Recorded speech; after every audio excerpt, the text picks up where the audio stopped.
Yeah, so for me, like I always try to tell people, it's the first thing is you got to kind of figure out what somebody's perspective is. You know what I mean? And so for me, I'm from Carson, California. And so, I noticed so in Carson, probably until junior high, I didn't even know what my friends were. I mean, we grow up, so Carson is black, Mexican, Samoan, Portuguese, Filipino, Chinese, Asian, Hawaiian, everything you can imagine. And, my degree's in psychology, but I always kind of think about why. And I started thinking back to who my best friends were in elementary school. We all went to the same school. We all played. We was in each other's house. They was eating soul food. I was eating burritos, man. We didn't have no problem. And what I noticed is in junior high, that's when you start meshing with other schools. And that's when people start getting a sense of themselves. And I noticed we start separating where the black people were having black pride, the Filipinos were having the Polynesian or Samoan pride, or Pacific Islanders, and then Hispanics and all this stuff. And then I noticed, man, we start playing, and all the people that I grew up playing with, it turned into the blacks against the Samoans. And I'm like, we best friends. What you mean? And then it turned against the blacks against the Mexicans and the blacks against the Filipinos. And then when it got to my high school, it got worse. I went to a high school in Wilmington, and the principal was, was a Mexican guy.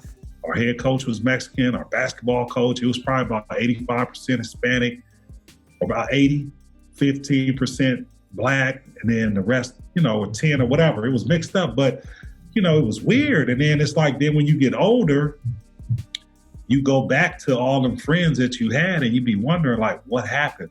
So for me, like, I'll be out here in Georgia, and when I went to college, I remember at Michigan State, when you get there, you start looking at people's yearbooks, right?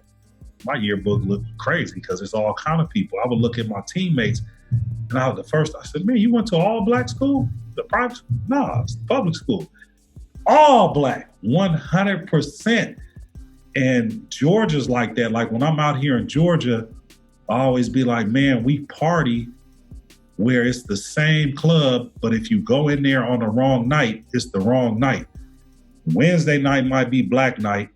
Thursday night might be Middle Eastern night.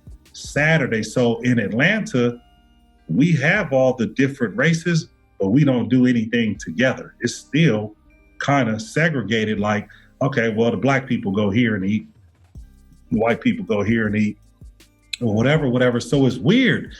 And I think that, I think the foundation is kind of everything. Like, things can get mixed up, but when stuff start going wrong, it reverts back to your foundation, how you grew up. And these kids now, some of the black and Hispanic people, the parents, we've been through the process of, we've been to college and we making a little bit of money. So now some of our kids are in some of those same private schools, whereas those white kids may have never even had interaction with a black kid.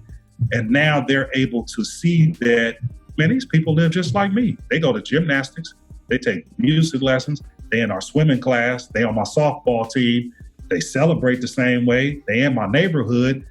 Now, these are the people that are 18 to 23 now. They grew up interacting with these people and having relationships. So now these white people identify with these minorities. And I think that that's why they on the streets with them, because they like, Curtis is my friend. And if he got harassed in LA by police, I know he's a good person, something wrong with him. And now people are kind of starting to identify with the injustices that have been going on. Like now I just saw today, they had another, I guess, a video of this is not the first time a police put his knee on a black person's neck.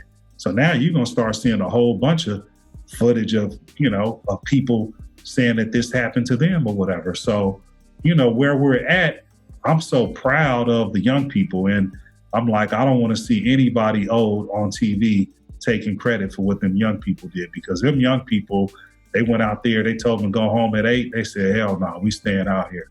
They sprayed them, they came back. They was shooting with rubber bullets, they came back.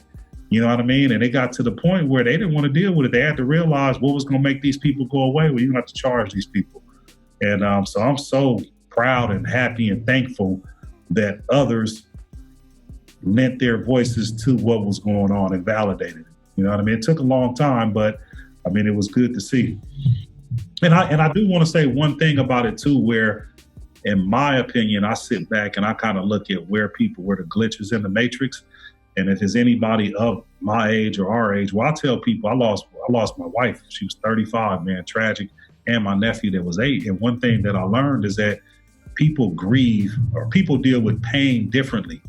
And the one mistake that I see people making is they trying to tell people how they should react to this pain. And so if I stub my toe and I cry, and you stub your toe and you bite your lip, neither one of them are wrong. So I can't come on here and say, man, you should be crying, and you can't say you should be biting your lip. So these people that are in these streets, they are in pain, and you don't know their perspective and their experiences. So if they want to go out, the people in the office shouldn't be complaining about the people on the street, and the people in the street shouldn't be complaining about the people in the office. I don't hear anybody in the streets complaining about the people in the office. All I hear is people sitting in the air conditioner trying to tell these kids that they need to go home, and you're wrong.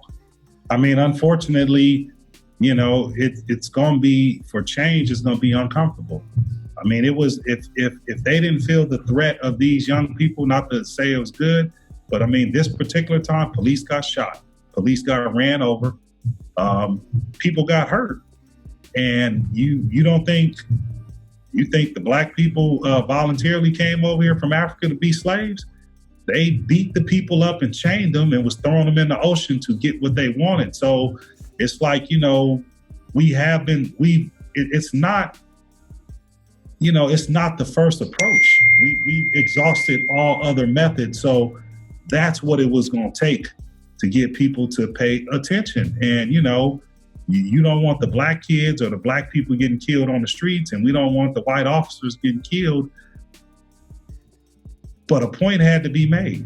And if that didn't happen first, or if it didn't happen this time, then it would have kind of maybe calmed down. Maybe they wouldn't have got arrested.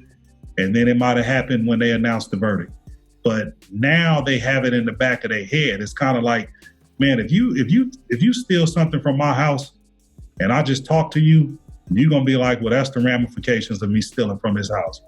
If you steal from my house and I sock you in the face and it hurt, you ain't going to steal from my house no more. You're going to think about it and you're going to go to the next house. So like I said, these kids, man, you know, like I said, right now, you know, maybe Ice Cube wouldn't have wrote "Fuck the Police," or Chuck D might not have did "Welcome to the Terror Dome." But Cube wrote that record when he was 17. And then he wrote America's Most Wanted when he was 19.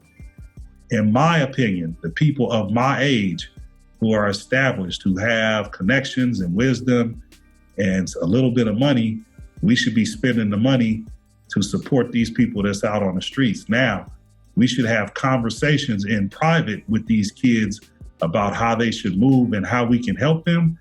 But man, y'all, us older people that done had the time, you need to stop worrying about being famous and give your platform to one of these other people who are willing to go back out there. Because if we out there, somebody shoot us with some rubber bullets, we ain't going back out there. If we go out there and they let off some tear gas, we thinking about our kids and our family and our jobs and our career, and we ain't going back out there. Them kids didn't give a damn, and that's who we need. We need that energy. So I'm so excited. I'm so proud of them. You know what I mean? I'm so happy that they did it, because other people played their parts too, but without that part, it wouldn't have happened. You know what I mean? And they was gonna come back out there tonight and the next night and the next night. And I think the people making some of the decisions realized that they wasn't going away. And I will say this real quick. I don't know much time. The first people that I saw that type of change with, I think it might have been in Colorado when them kids wasn't playing with that gun reform. They tried to pat them on the head and think they was gonna go away. Them kids weren't playing. And when that happened, I was like, man, that's the approach. I said, these kids ain't playing. In my mind, it used to be the person that could kind of do stuff would be like maybe a white woman, and she can influence something. Now it's the kids. Them kids ain't going away. I don't care what you say. And they ain't listening to their parents. They going out. They gonna sneak out the window to go to that protest. And that's what we need.